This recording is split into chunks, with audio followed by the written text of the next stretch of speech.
Rabindranath plus প্যাকেটারি plus টাকার থলি equal to Nobel prize.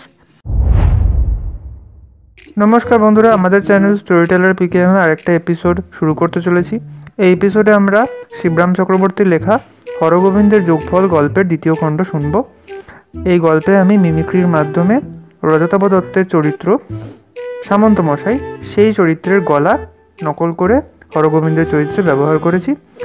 ভিডিওটা কেমন লেগেছে নিচে কমেন্টে অবশ্যই জানাবেন। চলুন ভিডিও শুরু করা যাক। পলিশনের আওয়াজ পেয়ে বাড়িশুদ্ধ লোক ও ঘরে গিয়ে দেখে দাদা কড়িকাঠে লেগে রয়েছেন, মানে মাথাটা সাঁটা, উনি অবলীলাক্রমে ঝুলছেন, চোখ বোঝা, গা এলানো। ওটা যোগ সমাধি কি অজ্ঞান অবস্থা ঠিক বোঝা গেল না। দেখলে মনে হয় যেন কড়িকাঠকে বালিশ করে আকাশের ওপর আরাম করছেন। ভাগবত মাথা বলেই রক্ষা, ছাতু হয়নি। অন্য কেউ হলে ওই ধাক্কায় আপাদমস্তক চিঁড়েচাপটা হয়ে একাকার হয়ে যেত। যাই হোক, দাদাকে তা বলে তো কড়িকাঠেই বরাবর রেখে দেওয়া যায় না, কিন্তু নামানোই বা যায় কী করে। বাড়ি শুদ্ধ সবাই ব্যস্ত হয়ে উঠল, কিন্তু কি করবে? ঘরের ছাদ সাধারণত হাতের নাগালের মধ্যে নয়, বেশিরভাগ ছাদ এমনি বেকায়দায় তৈরি। অবশেষে একজন বুদ্ধি দিল, দাদার পায়ে দড়ি ফাঁস লাগিয়ে কূপ থেকে যেমন জলের বালতি তোলে তেমনি করে টেনে নামানো যাক। অগত্যা তাই হলো। আমি যখন দাদার সান্নিধ্যে গেলাম, যেমন সোনা তেমনি ছোটা, কিন্তু ততক্ষণে দাদার পঙ্কোদ্ধার হয়ে গেছে। তখন দাদার মাথা আর বাড়ির ছাদে নেই, নিতান্তই তুলোর বালিশে। হায় হায়, এমন চমকপ্রদ দৃশ্যটাও আমার চোখ ছাড়া হলো। চক্ষুর অগোচরে একেবারেই মাঠে, মানে কড়িকাঠে মারা গেল। এমনি দূরদৃষ্ট। হায় হায়। চারিদিকের সহানুভবদের বাঁচিয়ে বিছানার একপাশে সন্তর্পণে বসলাম। মাথার জলপট্টিটা ভিজিয়ে দিয়ে দাদা বললেন, ভাইয়া, এর জন্যই মুনিঋষিরা বাড়িঘর ছেড়ে বনে বাজারে যোগসাধনা করতে। কেননা ফাঁকা জায়গায় তো মাথার মান নেই। যত ইচ্ছে উঠে যাও, গোলোক, ব্রহ্মলোক, চন্দ্রলোক, সূর্যলোক, যত খুশি চলে যাও, কোনো বাধা নেই।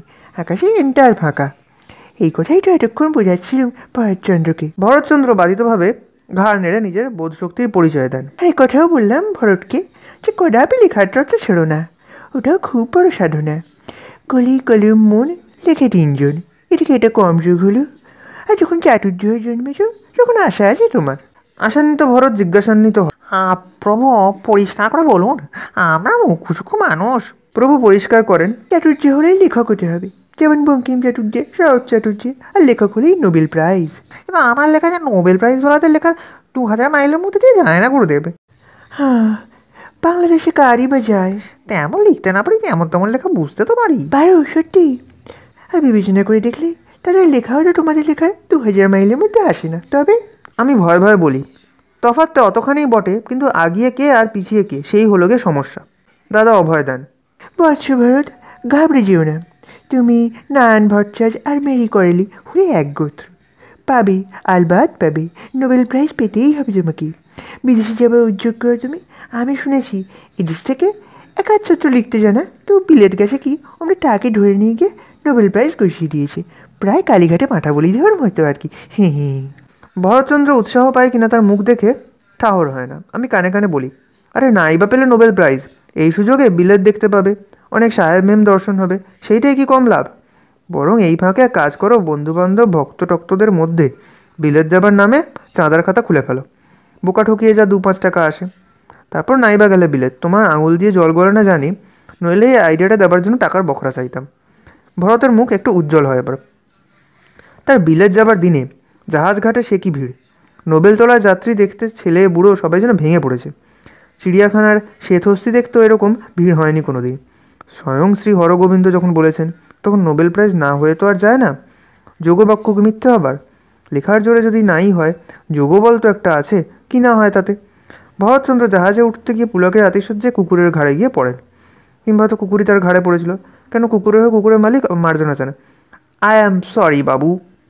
ভরতচন্দ্র জবাব দেন, but I am glad, very glad. আমার হাত টিপে ফিস ফিস করে, দেখছিস সাহেবের কুকুর এসে ঘাড়ে পড়েছে, সাদা চামড়ার লোক কামড়ে না দিয়ে আপ্যায়িত করেছে। এ কি কম কথা রে, নোবেল প্রাইজ তো মেরেই দিয়েছে, কি বলিস? আমি আর কি বলবো, হয়তো কিছু বলতে যাই, এমন সময় অকুস্থলে শ্রী শ্রী হরগোবিন্দর অভ্যুদয় হয়। আশীর্বাদের প্রত্যাশায় ভরতচন্দ্র ঘাড় হেঁট করেন, কিন্তু দাদার মুখ থেকে যা বেরোয় তা ঠিক আশীর্বাণীর মতো শোনায় না। বৎস, ফিরে চলো আপন ঘরে। নোবেল প্রাইজ তোমার জন্য নয়। শরতের আকাশে কিংবা ভরতের যেন বিনা মেঘে বজ্রপাত। আমরা স্তম্ভিত, হতভম্ব, মুহ্যমান হয়ে পড়ি। এত আয়োজন প্রয়োজন সব পণ্ড তাহলে? বৎস, প্রথমে যোগ্য বলে যা বলেছিলাম তা ঠিক নয়। তাছাড়া সেদিন আমার ভাগবত মাছের অবস্থা ভালো ছিল না। ভাগবত যোগের সঙ্গে কড়িকার যোগ করেছিল কি না? আজ সকালে আবার নতুন করে যোগ করলাম, সেই যোগ ফলে তোমাকে জানাচ্ছি। ফুঁ দিয়ে বাতি নিভিয়ে দিলে ঘরের চেহারা যেমন হয়, ভরতচন্দ্রের মুখখানি ঠিক তেমনি হয়ে গেল। হরগোবিন্দ বাণীবর্ষণ করতে থাকেন। বৎস, সব যোগের চেয়ে বড় যোগ কি জানো? রাজযোগ, জ্ঞানযোগ, কর্মযোগ, ভক্তিযোগ, ধ্যানযোগ, মনোযোগ, অর্ধোদয় যোগ। সব যোগের সেরা হচ্ছে যোগাযোগ।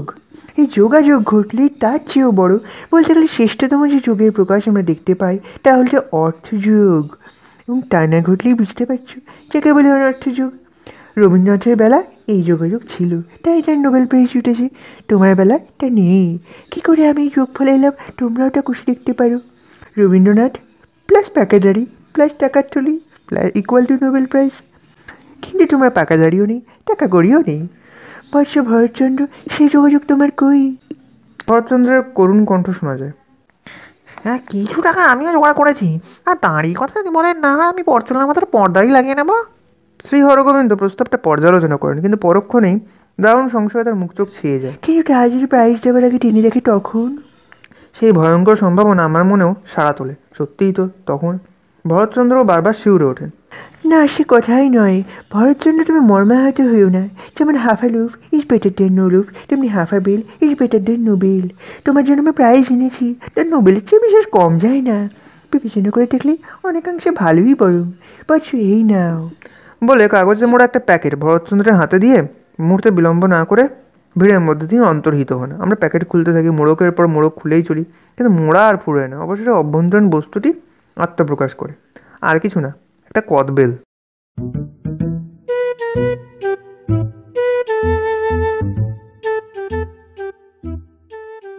ভিডিওটা আমরা এখানেই শেষ করলাম। পরের ভিডিওতে আরেকটি মজার ভিডিও নিয়ে আমরা আসবো। চ্যানেলটি সাবস্ক্রাইব করে রাখুন। দেখা হবে পরের ভিডিওতে। বাই।